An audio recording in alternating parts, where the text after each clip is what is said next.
right, welcome, Mish. We're back with another video with just the two of us. The last one was great, so I'm really looking forward to this one. And I have a very specific topic I know I want to cover, and it has everything to do with what you do every Friday in your daily and what you cover in your book and what you've become known for. It is the economic modern family, and that's why I've got that on the page right now. So I'm hoping that we can at least get started by just imagine that someone just found Market Gauge and they don't know anything about this thing that you've created called the economic modern family, and just walk us through what it is and how you use it. Well, first of all, hi, Jeff, and welcome. And I just have to say that listening to you talk, I was calling it Friday Finale, my Friday Daily, but now I'm going to call it Family Friday. So thank you. You just solidified that for me. Yeah, well, it's really pretty simple. I'm a storyteller. I was a teacher, and not just a teacher, but I was a teacher of teachers. And my specialty in that field was really basically teaching teachers how to modify very complicated information so that it could be accessed by all learners. And that's kind of my thing, right? And so when I got really heavily into equities as opposed to commodities, commodities are pretty simple, right? You just follow supply demand and you look at the charts, and you put and all those years we spent on the floor, we didn't even have privy to the news every second like we are now. And that was really the key to being a successful commodities trader. Equity is far more complicated because you have companies and people are buying shares in companies that are tied to how the economy is doing. And I thought, how can I make that simple for myself, let alone for everybody else? And so as I was observing the markets, and I'm going back now about 15, 16 years, I started to realize that when people talked about the small caps, that really it was kind of like the grandfather of the US economy. So by the way, just as a little aside, the US economic modern family is that US centric. This is not including China or some of the companies that have big international presences, as you'll find out as we continue to talk. So grandpa really is 2,000 companies within the United States. And so once I realized that that was the granddaddy, and we could tell whether or not we're going into recession, whether we were going into an expansion, or more of just sort of treading water type of economy, it would be because grandpa IWM, what he was doing.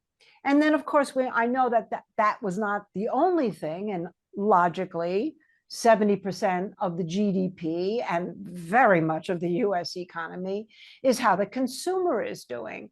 And there are many ways to look at the consumer area. But I liked XRT. I kind of fell onto XRT because it's a nice combination of staples and discretionary. So by staples, I mean the necessities, things that people have to have, and discretionary would be more like what people do during good cycles of the economy, buying things they don't necessarily need, but they want. And XRT really fit that bill.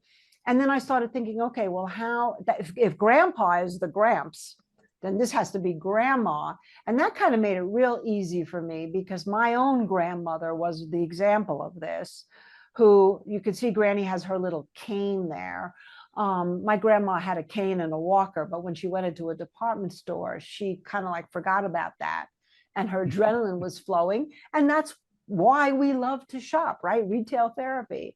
So that's where Granny came up for me. And then I thought, well, that's not really even enough to tell the story. So the third part of really what we call the inside sectors, which, by the way, Stanley Druckenmiller actually pinned that phrase, is the transportation sector. Because let's face it, companies and consumers only get their goods across from one side of the country to the other, or outside of the country if they're traveling, through transportation, the old planes, trains, and automobiles. And again, what would make transportation memorable to me as a character was based on a story I had read, believe it or not, in the 60s, when a pilot went from a man to a woman.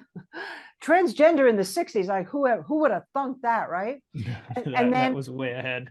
yeah, way ahead. And of course, this now woman got fired, sued. It was Eastern Airlines, so they don't exist anymore, and won.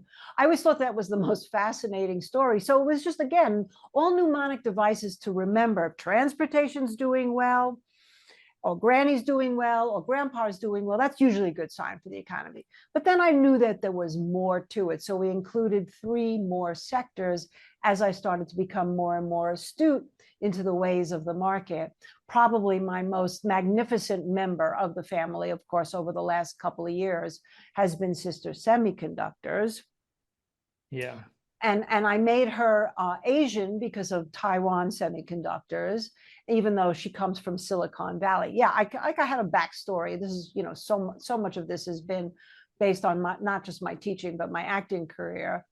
And of course, SMH became the perfect ETF. And we saw in the last 2 years that Sister Semiconductors can well outperform even if the rest of the US economy is not catching up. And then, of course, I got really interested in biotechnology because even long before COVID, it's such an interesting sector because pharmaceuticals and the pharmaceutical lobby in this country is very powerful. What we pay for drugs, our medical care, what drugs we're being told to buy, commercials on TV, especially daytime TV, all about different pharmaceuticals. I knew that played a part, not necessarily the most important part, but a part in the consumerism and in the health of people, which of course helps the economy. So that's where Big Brother Biotechnology was born. And that was really his character was after Ben Carson when he was running for president, because I thought, wow, how inspirational he was, because that's not something that we saw very often on that level in politics. And then finally, I wrapped him up with prodigal son regional banks, and not big banks, because again, big banks don't necessarily represent the small people, the small rural communities within the US. But you've got your small banks like Zion and PNC, and here in New Mexico Southwest, and we've got a whole bunch. They really, I felt, represented how people in towns were doing, if they were borrowing money robustly to buy houses, start businesses, or taking money out of the bank, saving great things like that. This was all making investments. This was good. So that's how he got born, and he's called Prodigal Son out of my kind of sense of humor, because they always get a pass, right? They get saved, just like the prodigal son did in the Bible. Too big to fail kind of thing. That goes back to the Lehman Brothers days. Even though that failed, we know that the whole banking industry was saved from the mortgage debacle by the Fed, and a lot of So that's it. But then later on, and it's not up on this page, Jeff, but Bitcoin became part of my family several years ago, and that I call my tween. It was just an adolescent when I first got started, but now we're more of a tween here because it's been around for almost 20 years. And I say that it's part of the economy, but quite hasn't figured out exactly what it wants to be when it grows up. So you can see if you put them all together, you can get a real story about what's happening in the markets and understand the economy in a way that probably puts you ahead of most of the talking heads that go on and try to just crunch numbers, because people remember stories well more than they remember numbers. Absolutely. Absolutely. And yeah, you're right. So I didn't say this in the beginning. I'm looking at this page. It's in the sector views of Big View, which is a premium area, but there are other areas on the site, and I'll put links under the video where you can get the descriptions of all this. Now, you've just described the 6 different members, sections of the market that you are encouraging people to look at and put together. But then how do you put it together? Like, what are the steps that you use to determine, whether grandma's doing well or grandpa's not doing so well, or I know your book is all about this, but for the person who hasn't read the book yet, Shame on them, but they'll get around to it. Uh, Plant your money tree. how does how do you pull this all together? How do you put the character into a chart? Okay, well, and also I do want to say that, people have asked me, well, why is it real estate in your family? And has thrown other different sectors at me, utilities and things like that. And the reason is because you had to have a core family. Obviously, these other parts of the economy can become influential. But what I have discovered is that even if real estate's doing really well, then you can pretty much bet that the rest of the family, or at least the inside sectors of the family, are doing well, and vice versa. So that's why I didn't want to make the family too crowded, but they do have relatives. So I just wanted to say that first. Well, How I yeah, I will also defend you on that point too, because I've gotten that question as well when I've spoken with people. And I'm going to ask you a related question if there's time later. But um, the family is a viewpoint on what the market is doing, and it's a way to read it. Um, another way that we look at how do you figure out which way the market's going to go is you look at the Qs and the SPYs and the IWM and the Dow, and you've got those four markets, and you want them to be doing certain things to make sure you know what's going on. There are several other ways to look at industry groups and industry groups sector rotation.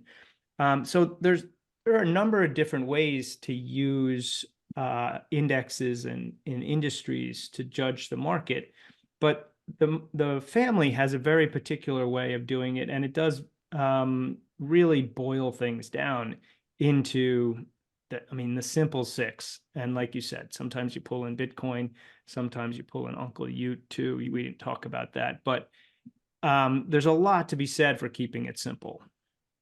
Absolutely. You can always make things more complicated. I think it's much tougher to keep things simple. So, Yeah, so, agreed.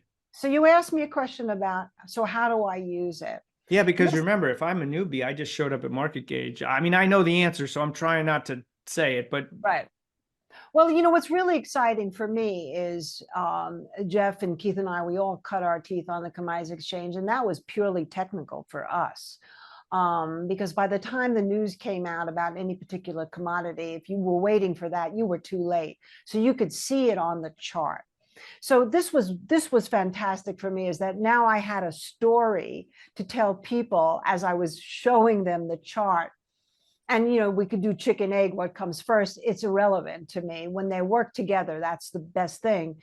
And Jeff and I were talking before we started this, and I get a real smile and a great sense of satisfaction when I'm introduced on the media as a macro expert, because economics was not something that I ever really studied classically. I mean, I have obviously done a lot of reading about it since, but it was really the economic modern family combined with the charts. So, the whole hybrid type trader.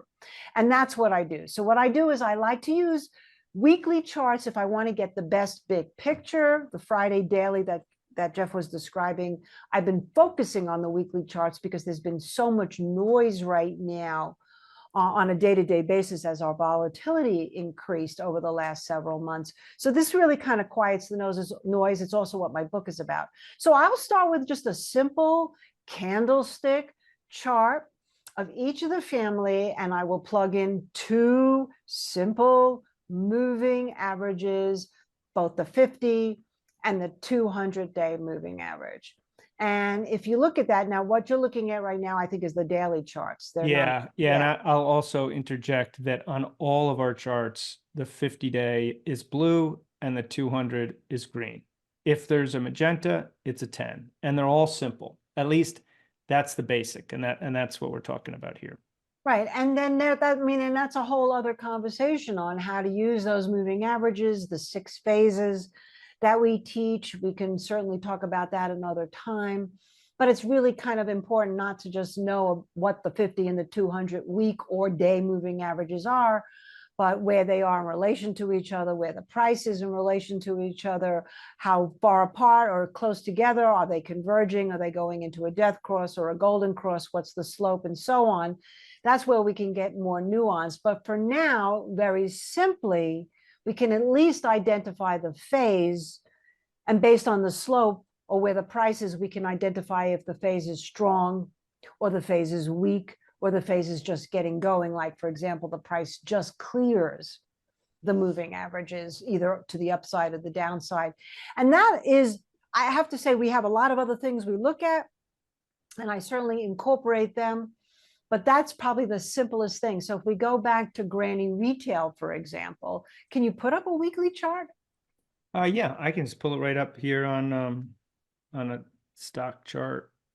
When I Yeah. boldly go on the news, and I'm talking about, sometimes I'm sitting there with PhDs in economics, and then there's little old me.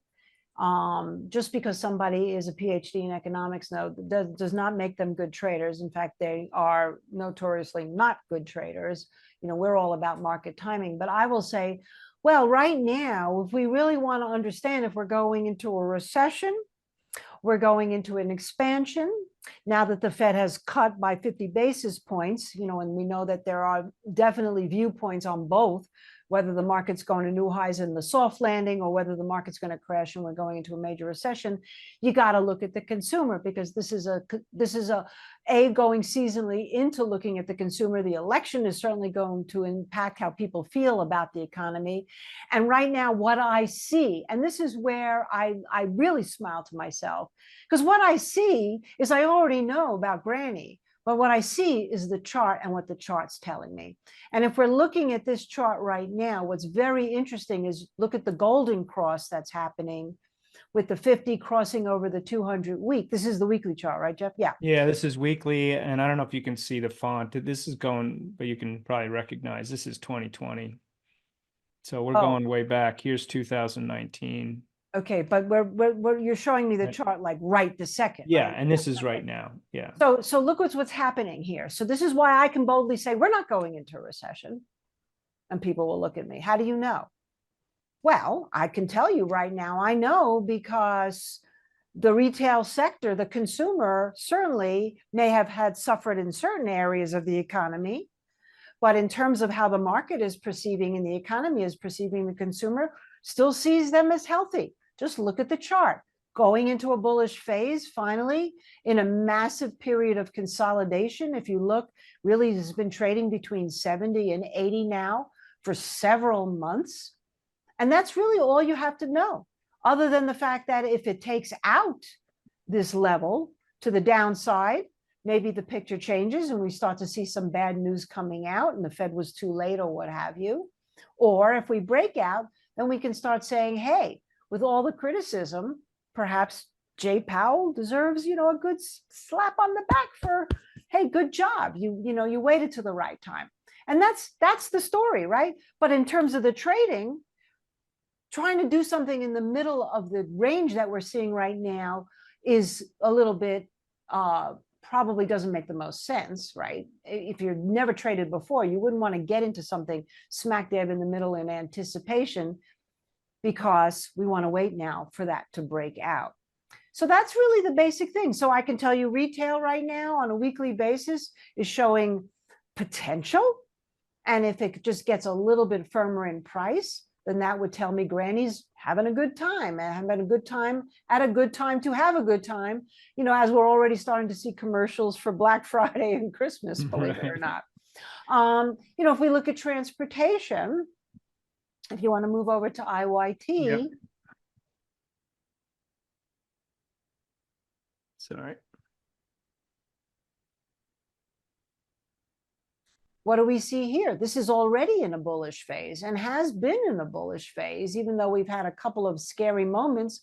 We never broke down really basically since last year underneath the 200-week moving average. So, we will see those kind of corrections. And that's when I can boldly go again on the media and say, this isn't the end of the market. This was just a healthy correction to test major support at the 200-week moving average. And, look how right we were. And not saying bottom pick, but look how beautiful that week touched it, completely reversed, and went back to close right at the 50-week moving average. There was your entry point, right? And now you'd be sitting here saying, well, transportation is certainly showing us, not only is it maintaining a bullish phase, but like Granny, it's not quite yet certain that we've gotten past the scary part, which of course is where I talk about it, stagflation, which we're not going to get into now. But essentially what they're telling us is the economy is not in recession, but we're not necessarily expanding. We're kind of hanging in there, like stagnating. The inflation part, of course, comes from my days in commodities, but we're not going to talk about that today. But there you go. There's the other part of the story. Now you could look at the indicators like our leadership indicators or our momentum indicators and help you with that story. But essentially, if let's say we see IYT get through the most recent highs being in a bullish phase, once again, it will take that out and probably be a good opportunity to not only say the market's going much higher, but to say again, oh, I guess maybe inflation isn't such a factor, or it's just more of a blip right now because of things like the Middle East war or the debt. I mean, not that I think the debt's going away, but you start to see how I'm developing my story based on the family. Yeah. Yeah. And man, I haven't looked at the 200 week on this in a while. This is really impressive. I mean, just look at how that sticks. Mm-hmm. You know, under it a little, but once you got back over, you're fine. And then even 2020 paused there. And then once it got through it, it always amazes me that the 200 week works so well. It is amazing. And transportation can often be a lead indicator for everything else. I remember in 2014, it bottomed first when the market was having a big sell-off at that time. This was, of course, well after the debacle. And transportation had a beautiful V bottom on the chart, a perfect reversal bottom. And again, it was one of those times that I boldly went on to, it wasn't at that point, I wasn't on TV yet, but I was doing a lot of webinars for different people. And I said, yeah, the market bottom because transportation looks like it's had a bottom. And again, I'm not a genius, but I have this family to tell me. Yeah, so this is just a little divergence. Now you got me looking at the weekly. I wanted to see IWM on the 200 weeks since we were looking Again, at notice in 2024, in fact, let's take a moment to talk about our debate we had a few months ago, or maybe it was more than a few months ago, where Jeff said to me, yeah, you don't need IWM. If you're going to count on waiting for IWM to make this market go up, you're going to miss the whole boat. Well, of course, he was talking about growth in semiconductors, who is part of the family. And yes, that's the other thing, is we can have a member of the family break out from everybody else and do its own thing. Don't ever think that cannot happen. You don't need the whole family to go up together. It's great when it happens, but you don't have to have that happen. So let's go back to IWM. Essentially, what Jeff just showed you is in the debate, the other half of that debate was we may have not needed IWM to rally, but we certainly needed IWM to not collapse.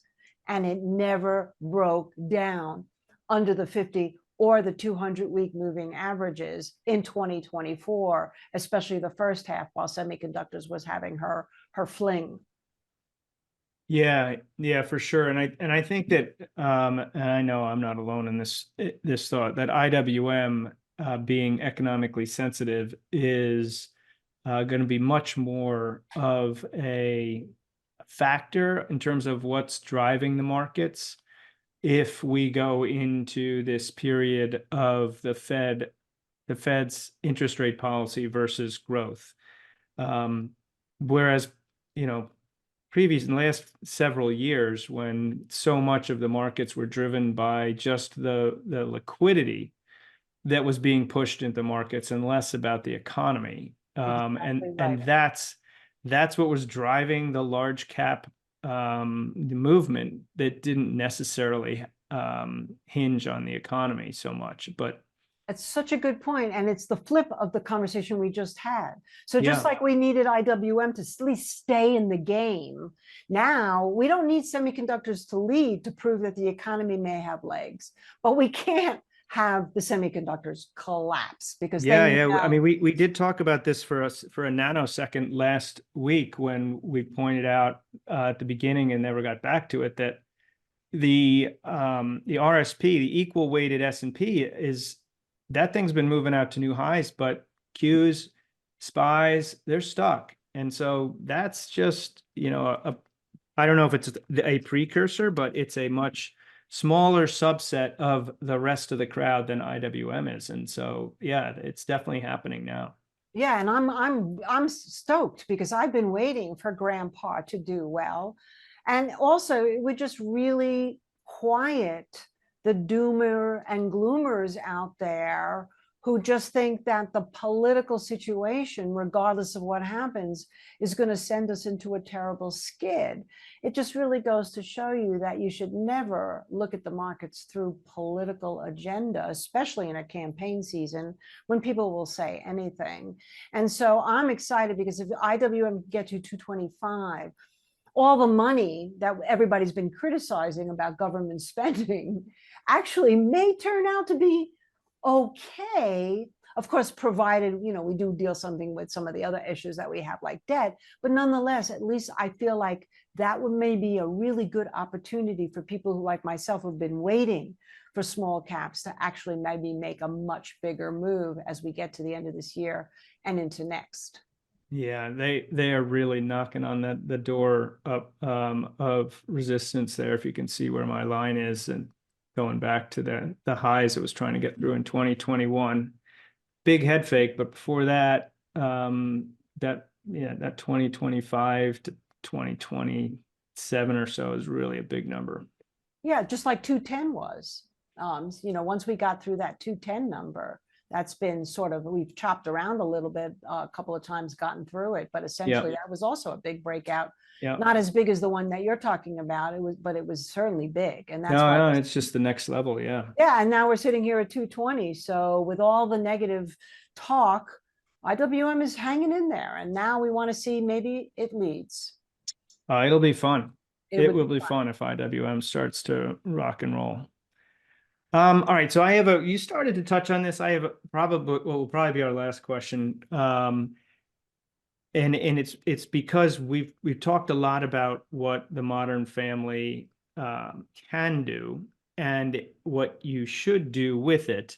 But I am a big fan or advocate of not banging in a nail with a wrench, even though you can, analogy. So for someone who's just getting started and just discovering the Modern Family, where would you say the boundaries are for what they should expect it to do for them, so that they're not trying to get this thing to do everything, because that will lead to disappointment. Well, I think the thing that it will always do for you is give you a sense of the story. The For story sure. that, like I said before, will make you your own macroeconomic expert, even more so than the economists, because they're not looking at the things the way we're looking at them, because we're traders, we're not economists. So that's what it can do. What it can't do for you necessarily is always take into account all of the different other factors that happen in the market. Like, let's talk about transportation. FedEx had terrible earnings Yeah. and crashed. I didn't see what it did today, but on Friday it was down about 15%. Yeah, it's hanging in today, I think, relative to this. Yeah. Right, but look what it did. So it did have an impact on IYT. So it can't always necessarily, you can't always predict that if all of a sudden we're seeing a terrible earnings seasons unexpectedly. And some people would say that it isn't so unexpected because FedEx isn't doing well after 4 years of higher interest rates, and now it's finally feeling the impact of it. But it does, those are the kinds of things that it can't always necessarily do, is give you the crystal ball. But at the same token, even though Uber, by the way, is the heaviest weighted or second heaviest weighted in this, and that's a good sign because people are moving about and taking, instead of taxis, they're taking their Ubers, which means people are going out. They're going out to eat. They're going to travel. They're going to airports. They're going visiting. They're going and doing whatever they do. Uber Eats being a part of that as well, food delivery. What we can say is that it can't anticipate surprises like a FedEx earning. But what it can do is tell you today that in spite of the fact that FedEx had those poor earnings, and most likely because of the Fed, the anticipation is that we got a little bit of a correction, but look at that correction we got right down to support today at around 67. So it's going to shake that off. So that's what it can't do. It can't necessarily tell you everything about each of the individual components within the basket. And that's why the ETFs are so much fun to trade, because you don't have to worry so much about an individual stock going bad. Yeah, I mean, FedEx got absolutely smashed, and this thing went down $2. Like nobody wants to be at $2 on the open, but all things considered, it's still in good shape. Right. All right. Well, so but before we wrap up the Modern Family conversation and probably the session, is there anything in particular that you would be focused on right now with respect to the Modern Family? Well, right now I am uber, speaking of Uber, focused on granny retail. I wrote my daily Right. about it today because I kind of dusted off. I haven't talked about channels I've actually found an article, Jeff, on our website that I wrote in 2010. I saw you mention that in your And it was about semiconductors and the channel. By the way, semiconductors at that point was trading at $25 SMH. But it was about how great channels are, and that a big and wide channel may not necessarily have as explosive a move as a much narrower channel, unless you get a lot of consolidation near either the top or the bottom of the channel, in which case, if it's sort of flirting with that top and then finally blasts off, that's a very strong signal. And this is a channel now that's going back really basically from April. So April, May, June, July, August. So we're talking 6 months. The last time I saw a channel like that had incredible follow through was Tesla a few years ago. Tesla was trading between I think it was like 75 and 150 for like months and months and months and months and months. And then when it took out 150, this was before the split, it went nuts to the upside. Now, I'm not saying this is necessarily going to be the same kind of thing. That's one company. This is an ETF. But what it's telling me is that the granny does, the more work she does up near the top here of that channel, yeah. the more explosive the move will be. And that's going to bring great opportunity, especially since I've been out there talking about the vanity trade and the impact of the diet drugs. And, I've got quite a few stocks that I'm watching on my radar that deal with that. And so if granny breaks out, that will make me a lot bolder to be looking at some of those stocks and having much bigger positions, because it's telling me I don't care how the consumer habits have changed necessarily, but that the consumer is healthy. Yeah, this channel, as you pointed out, this tight, sitting right on these moving averages, that is a really powerful pattern if it breaks to the upside. Well, along with the golden cross and all of that. Yeah. I mean, look at that. So you have a really good area of support here. That doesn't mean it can't break down. But at this point, like I said, to me, I'm believing that the move will be more to the upside. But again, let's look at the evidence when it happens. Yeah, I mean, I think if you take a look at this, I don't know, I'm not great with the layout here. I want to make two. I don't know how to do it. If you look at IWM, look at Grandpa, first look at this channel, and then go look at IWM and kind of box that in the same way. And look for I mean, we were talking about the level. If this breaks out of this level at the same time XRT breaks out of its level, there's a lot of levels in the Modern Family that line up this neatly right now. I mean, IBB just pulled back from its own level, so they're not all that nice channel, but that's how you get a really easy to see massive breakout that has some breadth to it. So right. And then you can go on TV like I do and sound like an expert and say, the economy's in great shape. Well, on that note, if anybody wants to know how to get on TV and tell everybody the economy If that's what is you in want to great do, shape, you're welcome to borrow my Modern Family. Just give you me can credit. borrow the Modern Family and Mish's Twitter handle as well. We'll put all that below the video. Is there anything else you want to cover, Mish? We have definitely covered this thoroughly, and I think this is a great place to call it a wrap. I think so too. I mean, obviously, there's always going to be more to talk about. We didn't cover the other three members, and that could be interesting as well. So I look forward to doing that another time.